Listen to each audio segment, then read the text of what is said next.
عالمی اقتصادیات اور معیشت پر سرسری نظر ڈالنے سے یہ بات روز روشن کی طرح واضح ہو جاتی ہے کہ خروج دجال کی اس اہم علامت کے اسباب یہودیوں نے کس آسانی سے مہیا کر رکھے ہیں۔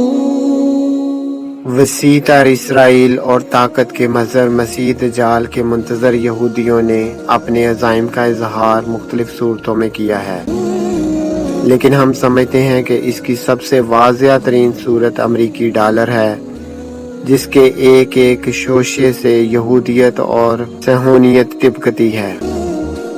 اصل میں یہ امریکہ کی سب سے بڑی مہر ہے جسے ڈالر پر کنندہ کیا گیا ہے، اور یہ ڈالر فری میسن یعنی کہ خفیہ جماعت کے بہت سے واضح اصولوں کی نشاندہی کرتا ہے۔ ڈالر کا چہرے والا رخ عزت اور عظمت کو ظاہر کرتا ہے اور واضح طور پر ایک معبود اور دیوتا کا تصور دے رہا ہے۔ اس کے نیچے ایک عقاب دکھایا گیا ہے جو کہ بہادری اور دلیری کی دلیل اور علامت ہوتا ہے۔ اسی طرح اس پر اور بھی چیزیں دکھائی گئی ہیں، جن میں امن و امان کا سرسبز پیٹر، جنگ میں استعمال ہونے والا تیر، عقاب کے بازو اس چیز کی علامت ہیں کہ وہ حکومت کی باغ دوڑ تھامے ہوئے ہیں۔ امریکی ڈالر کی دوسری جانب تین چیزوں کو اور بھی دکھایا گیا ہے۔ تیزی سے ترقی کرتی ہوئی حکومت، اپنی نوعیت کا ایک عجیب و غریب مینار، درمیان میں ایک آنکھ جو ان سب کا منبع اور سرچشمہ ہے، جس سے امریکہ کا سیکولر ہونا واضح ہوتا ہے۔ دنیا میں جاری سکوں کے درمیان ایک انفرادیت کا حامل سکہ اپنے اندر اتنے زیادہ عقائد رکھتا ہے کہ اپنے پیروکاروں کو اپنے آنے والے مسیحا کی یاد دلاتا رہتا ہے۔ ڈالر پر بنی ہوئی یہ آنکھ دیکھ کر آپ کو وہ ارشاد نبوی صلی اللہ علیہ وسلم یاد آ جانا چاہیے جس کا ذکر کیا جاتا رہا ہے۔ دجال کانا ہوگا، اور امریکی ڈالر کا یہ رخ ارشاد نبوی کا کھلم کھلا شاہد اور واضح ترین دلیل ہے۔ یہود و نصارہ کی طرف سے اس پر بے ساختہ اعتماد۔ یہاں پر یہ امر قابل ذکر ہے کہ امریکی حکومت نے ڈالر کو اپنی سرکاری کرنسی قرار دے رکھا ہے، اور اس ڈالر پر یہود کے مذہبی شعائر پر دلالت کرنے والے مناظر کی بڑی پرکشش اور جاذب نظر تصویر کشی بھی کر دی۔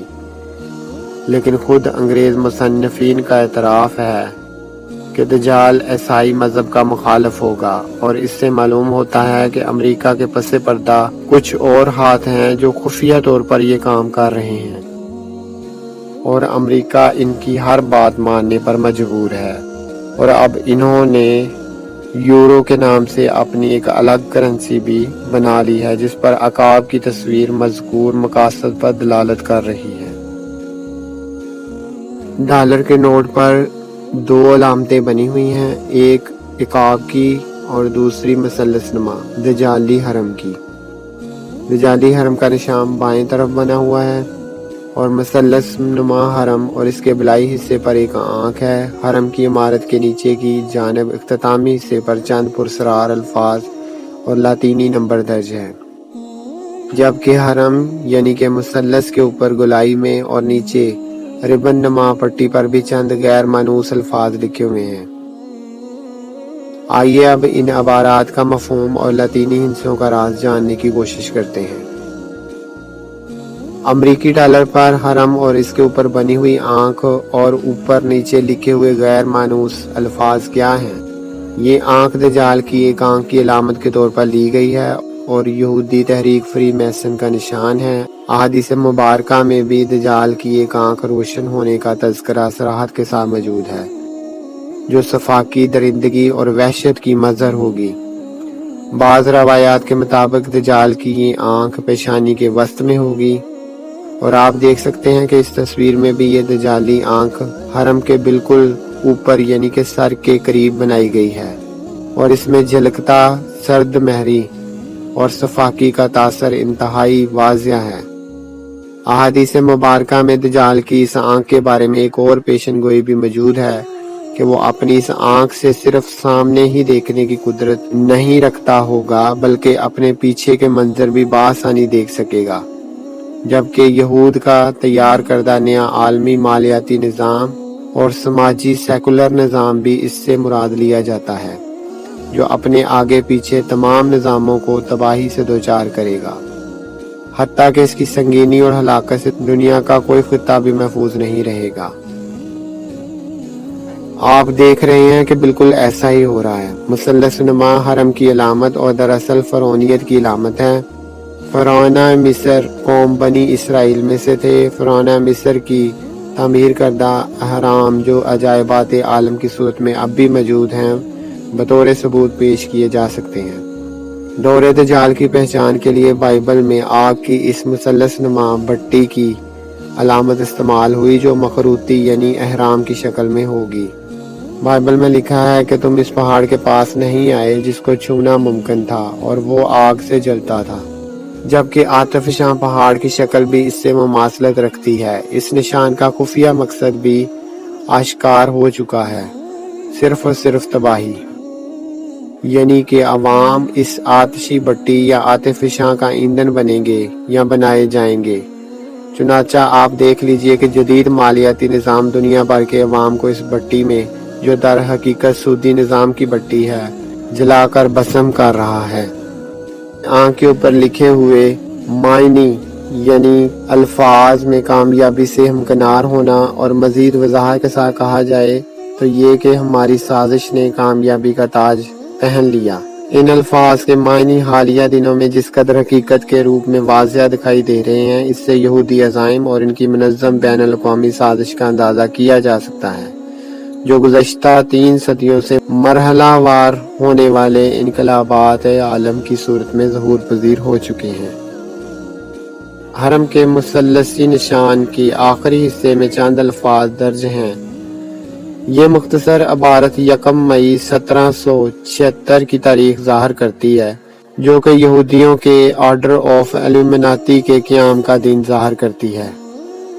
1776 امریکہ کی آزادی کا سال بھی ہے، تاہم اعلان آزادی 4 جولائی 1776 کو ہوا، لیکن امریکی عوام اب بھی اس لاطینی نمبر کو 4 جولائی 1776 ہی سمجھتے ہیں۔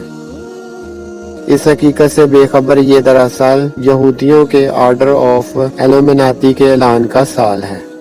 سب سے نیچے ربن نما نشان کے اندر عبرانی مفہوم کے ساتھ لکھی ہوئی عبارت کے معنی نیا معاشرتی نظام ہے، یعنی کہ یہودی سازش کی اصلیت اور مقصد ان الفاظ کے نئے عالمی نظام یعنی نیو ورلڈ آرڈر کے ساتھ مماثلت حیران کن نہیں بلکہ معنی خیز بھی ہے۔ نیو ورلڈ آرڈر کے مکمل تعارف کی یہاں گنجائش نہیں، البتہ دجال کے ظہور کی چوتھی اور اہم علامت یہ ہے کہ ظہور دجال کے لیے ہیکل سلیمانی کی تعمیر ضروری ہے۔ جب تک ہیکل سلیمانی کی تعمیر نہ ہوگی، اس وقت تک دجال کا ظہور نہیں ہوگا۔ یہودی اس علامت کی تکمیل کے لیے شب و روز مسجد اقصی کے انہدام کی ناپاک ترین کوششوں میں مصروف ہیں، کیونکہ ان کا یہ عقیدہ ہے کہ ہیکل سلیمانی کی تعمیر کی بنیادیں نیچے واقع ہیں۔ چنانچہ اپنے اس ارادے کی تکمیل میں انہوں نے کئی ملین عیسائیوں کو اپنے ساتھ شامل کر رکھا ہے اور مسجد اقصی کے انہدام اور ہیکل سلیمانی کی تعمیر کے لیے سینکڑوں ملین ڈالر کی رقم مختص کر رکھی ہے، اور یہ اس لیے کہ تورات کے عہد نامہ قدیم اور تلمود کی تعلیمات سے ظہور دجال کی اس علامات کا ثبوت ملتا ہے۔ موجودہ حالات میں مسجد اقصی کے انہدام کی یہودی سازشوں اور مشاورتوں کی تفصیلی خبریں ہمیں روزانہ ملتی ہیں، لیکن عالم اسلام ٹس سے مس نہیں ہوتا، اس کے کان پر جوں تک نہیں رینگتی، اور وہ اپنی مصروفیات میں سے کچھ وقت یہ سوچنے کے لیے نہیں نکال سکتا کہ آخر فلسطین کے ساتھ یہودیوں کی دلچسپی کا راز کیا ہے۔ طویل لڑائی اور جنگ کو بلا وجہ کہنا صحیح ہے یا اس کے پس منظر میں کچھ عزائم ہیں؟ یہ تو اللہ کی قدرت ہے کہ فلسطینی نہتے مجاہدین اب تک ان کے سامنے سینہ سپر ہیں، ورنہ بظاہر دنیا میں مسجد اقصی کب کی منہدم ہو چکی ہوتی۔